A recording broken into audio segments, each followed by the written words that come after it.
to breathe in the fresh forest air, rich with the scent of pine and morning dew. I, Aidan Brody, once a journalist, now an aspiring writer, had not yet fully awakened. I had simply wandered outside, clad in a threadbare flannel shirt and worn-out shoes, yawning and daydreaming about the strong coffee that would help me begin another day in my self-imposed hermitage in the wild. And then I froze, paralyzed, as though struck by lightning. Just a few steps away stood a massive black bear. Its presence so immense it seemed to saturate the space around us, rendering the air dense and motionless. The beast didn't move, didn't growl, didn't display even a hint of aggression.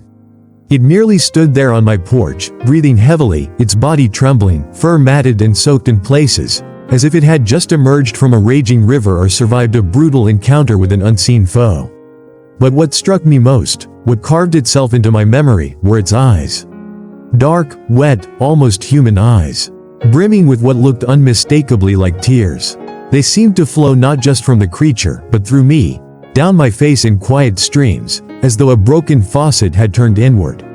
Never in my life had I seen a wild animal weep. The sight pierced straight through me, overwhelming any fear I might have felt toward this immense creature, one capable of crushing my skull with a single swipe of its paw. It was only then that I noticed what the bear held gently in its jaws, the limp, lifeless body of a cub. Its tiny limbs hung slack, its head tilted awkwardly to one side, devoid of any sign of life, like a rag doll discarded by a careless child. In that moment, I realized this was no ordinary bear. It was a mother, a grieving mother bearing the weight of her dying young. My first instinct was to slam the door shut and reach for the old rifle mounted on the kitchen wall, a natural reaction when confronted by a wild predator on one's doorstep. But something in the bear's demeanor stopped me. There was no threat in her stance, only silent maternal despair. It gripped me with the force of something too deep for words, too tragic for a name. My heart pounded violently against my ribs as I slowly stepped backward, never taking my eyes off her. To my astonishment, she followed, cautiously, deliberately. Then, with a gentleness so human it was almost surreal, she placed her cub on the wooden porch floor. Afterward, she stepped back, sat on her haunches, and fixed her gaze on me, unblinking, as if waiting for something I had yet to comprehend. Against every instinct of self-preservation, every tale of bear attacks, every ranger's warning, I dropped to my knees before the motionless cub. It was no larger than a medium-sized cocker spaniel, its ribs protruding, a crust of dried blood marking one ear. I was nearly certain it was dead, until I saw it, a faint quiver of its chest, so slight I might have missed it altogether. If I hadn't been watching so intently, I might have missed it. I lifted my gaze to the mother bear, who was still staring at me with a chilling, conscious expectancy. The words escaped my mouth before I had the chance to think. I'll try, all right? I'll try to help him. She didn't move, just sat there, as if she understood every word. My heart thudded wildly as I gently wrapped the trembling cub in my flannel shirt and slowly, carefully retreated into the house, fully expecting at any moment a growl, a charge, an attack. But the bear remained motionless, silent, as though she knew something I didn't. Inside, I laid the cub on the sofa and began gathering anything I thought might help: towels, a hot water bottle, bottles of clean water, acting more on instinct than knowledge. Every so often, I glanced out the window where she remained, a motionless shadow watching my home with unwavering attention. The cub was cold to the touch, limp, yet he had not crossed that final threshold. I stood in the center of my living room, holding this tiny, almost lifeless creature in my arms, and thought, what the hell am I supposed to do now? And then it hit me. This wasn't just a strange encounter with a wild animal, not merely a bizarre twist of fate. This was something else entirely. Something had chosen me, defying every law of nature and logic. I wasn't ready for this responsibility. But somehow, the mother bear was. She had chosen to trust me, and there she stayed, settled at the edge of my property, watching the house the entire day. While I fought to keep her cub alive, a cub who seemed unwilling to leave this world without a fight. He lay on my couch, nestled among towels, unmoving and cold. I dropped to my knees and gently placed 2 fingers against his tiny ribs, searching for a pulse or the faintest sign of breath. Feeling nothing distinct, I held my breath and leaned in closer, close enough to catch the forest scent of damp fur, mingled with the faint metallic tang of blood. And then, I saw it. The cub's chest rose and fell ever so slightly. A fragile, undeniable breath. I exhaled, my voice a whisper, "You're alive, little one.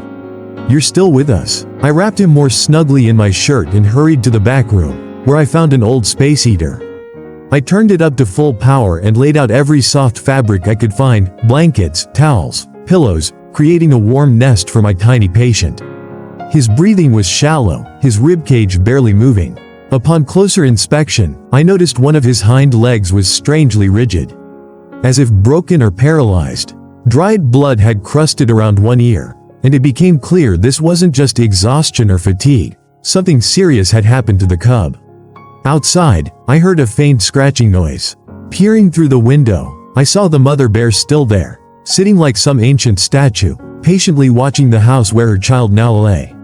I grabbed my phone and dialed Rachel Kowalski, the nearest veterinarian, though I knew she mostly worked with livestock. "Rachel, it's Aiden. I've got a bear cub at my house. He's injured, in really bad shape." The mother brought him to me and left him right on my porch. "She's still outside, waiting." There was a long pause on the other end, heavy with disbelief. "You're not drunk, are you, Aiden?" she finally asked. "No, for God's sake, I'm dead serious, and I don't have time to explain. What can I do to keep him alive?" Another pause. Then she sighed and began giving clear, steady instructions. "Keep him warm. Check for any open wounds. Don't give him solid food yet, only fluids. You can mix honey with warm water and give it to him drop by drop. I'll call Ginny. She used to work at a wildlife rehab center.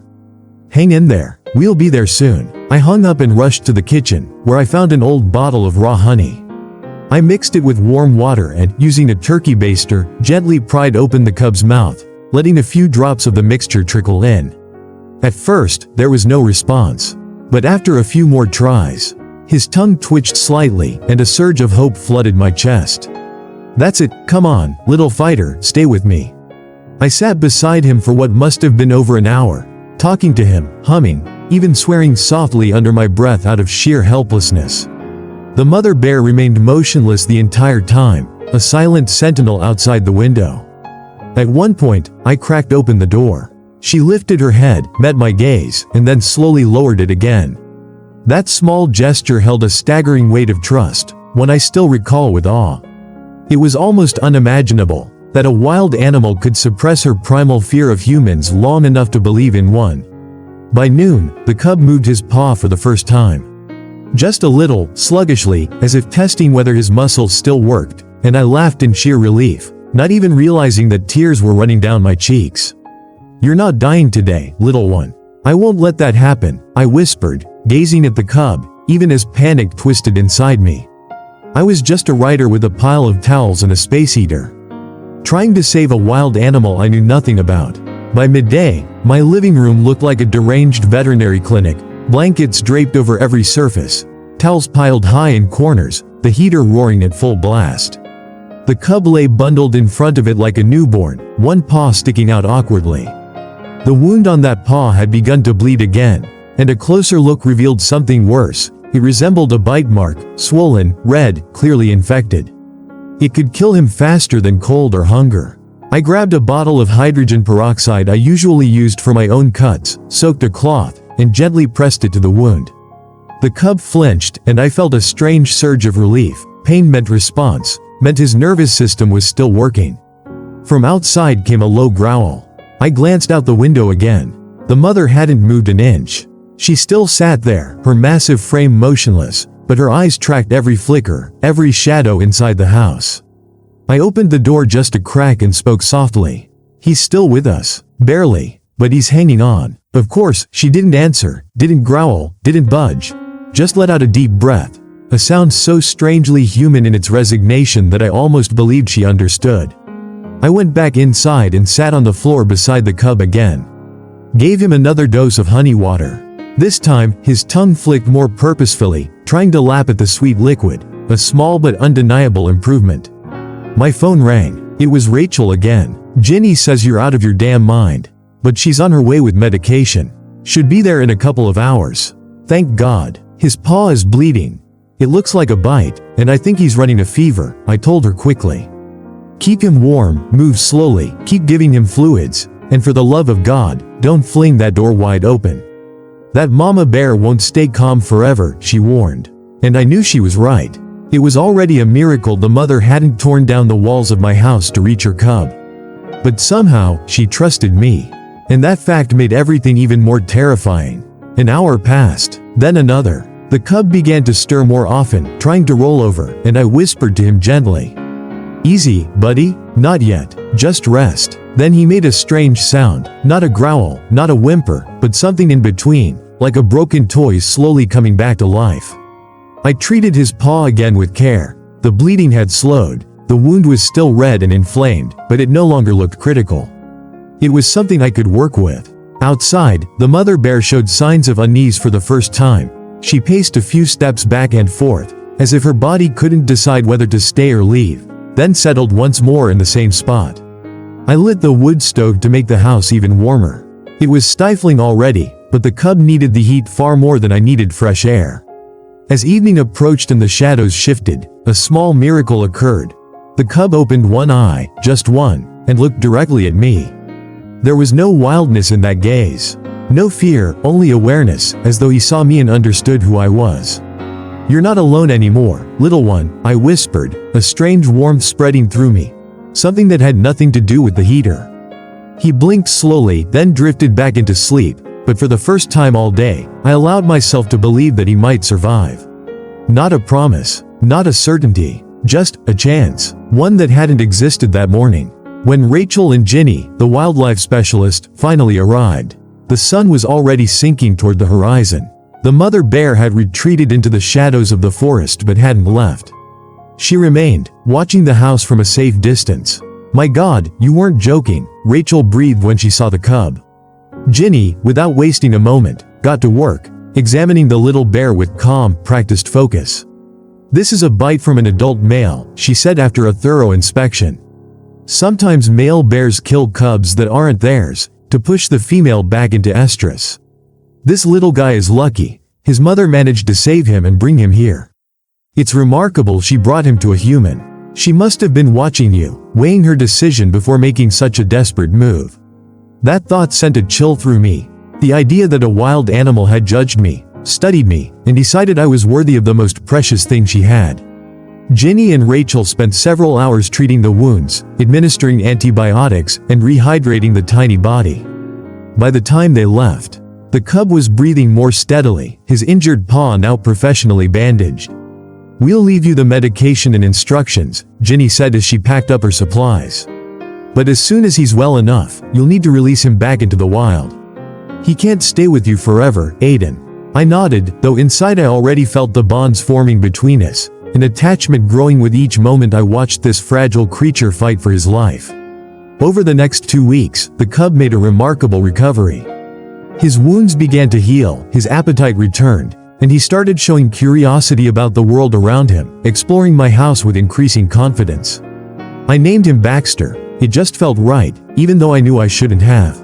Naming him meant acknowledging the connection, a connection I wasn't supposed to make with a wild animal destined to return to the forest. The mother bear continued to visit each day.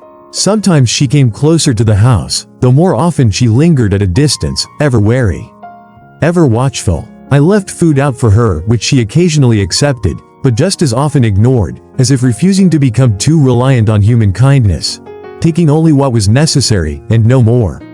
One afternoon, just as Baxter was confidently moving about the house, playing and even attempting to climb the furniture, I received an unexpected visit from Deputy Louise Gentry. "Aiden, I've heard talk that you've got a bear cub living with you, and his mother's practically set up camp on your property," she said without preamble, standing in the very spot where, 2 weeks ago, the mother bear had stood with her cub clutched in her jaws. I didn't bother denying the obvious. I told her everything. She listened silently, arms crossed over her chest, her expression unreadable. When I finished, she simply said, "You're incredibly lucky no one's been hurt. But this is a problem, Aiden. Wildlife Services already knows, and they're planning to come in 3 days to take the cub, and possibly relocate the mother. I can delay them for a little while, but it's your call. You need to decide what you're going to do." That night, I lay awake for a long time, watching Baxter curled up in his little nest of blankets, so warm, so safe, so heartbreakingly out of place for a wild creature. I knew I couldn't keep him here forever.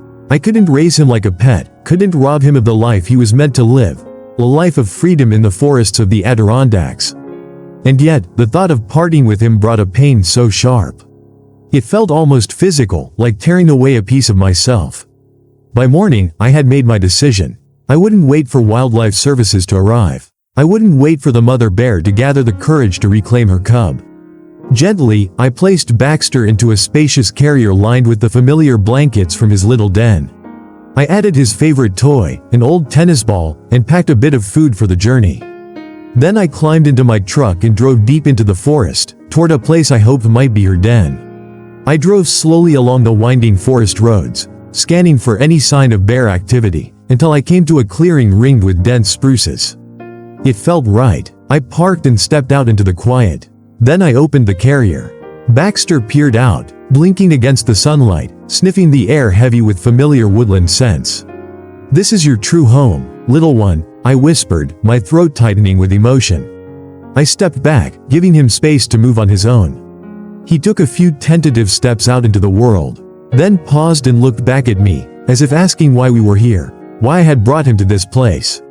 And then we both heard it, the crack of branches.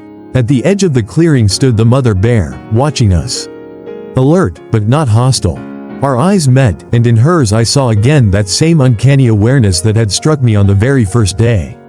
I took another slow step backward, silently showing her I meant no harm, that I was returning what was hers, offering her cub back to the life that awaited him. Baxter stood frozen, looking back and forth between us, caught between two worlds, torn between the warmth of human care and the call of the wild. Then the mother bear made a low sound, something between a growl and a purr.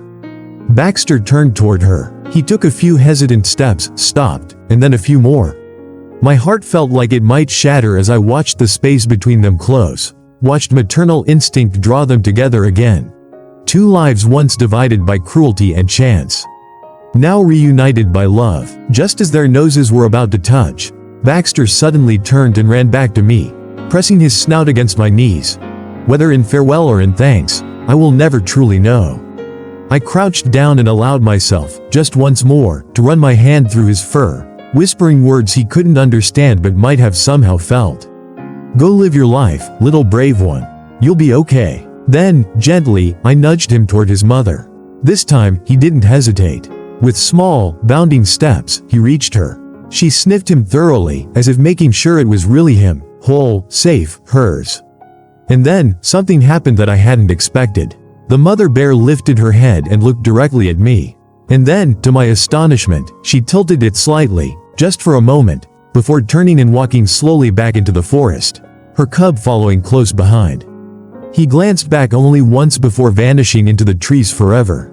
I stood there in the clearing for a long while, feeling a strange blend of sorrow and satisfaction, of loss and rightness.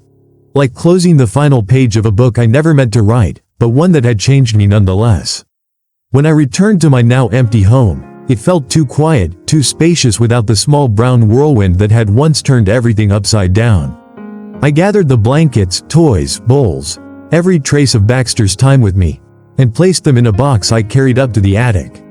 I knew I wouldn't need them again, but I couldn't bear to throw them away. Months passed. I returned to my usual routines, writing my book, walking the forest trails, enjoying the peace and solitude. But sometimes, especially at dusk, I'd step out onto the porch with a cup of tea and gaze toward the edge of the woods, knowing that somewhere out there, among the trees, lived a bear cub who once slept on my couch and licked honey from my hand. And then one autumn morning, I stepped outside and found a small gift on my porch, a handful of ripe wild berries, carefully arranged in a neat little pile, as if someone had taken great care in gathering them. There was no one around, but I knew who had left them. I smiled, looking out at the forest where a shadow flickered, perhaps just a trick of the light, or perhaps the mother and her cub, now grown, letting me know they remembered, that they were safe, that the line between our worlds is sometimes thinner than we think. And from that year on, every autumn, as the leaves begin to change, I find small offerings on my porch, berries, pine cones, once even a beautiful stone, as though someone out there is still saying, "We're here." We remember. Thank you. And it reminds me that sometimes the most important encounters in our lives happen without warning, and the deepest bonds are formed in moments when we least expect them. Now, as I work on my book, I often think of that mother bear, who entrusted me with the most precious thing she had, and of the cub who taught me that to love also means knowing how to let go. In a world where the lines between wild and domestic seem so clear-cut, they reminded me that compassion knows no species, and that trust can bloom in the most unlikely places, transcending fear and prejudice. And when visitors ask me about the little wooden bear figurine on my shelf, I smile and say it's just a souvenir from the Adirondacks. But to me, it's something more, a quiet reminder of those few weeks when my home became a sanctuary for a wild creature, and I, for a short time, became the guardian of a life not my own, before returning it to its rightful place, the vast forest, and the mother who never stopped waiting.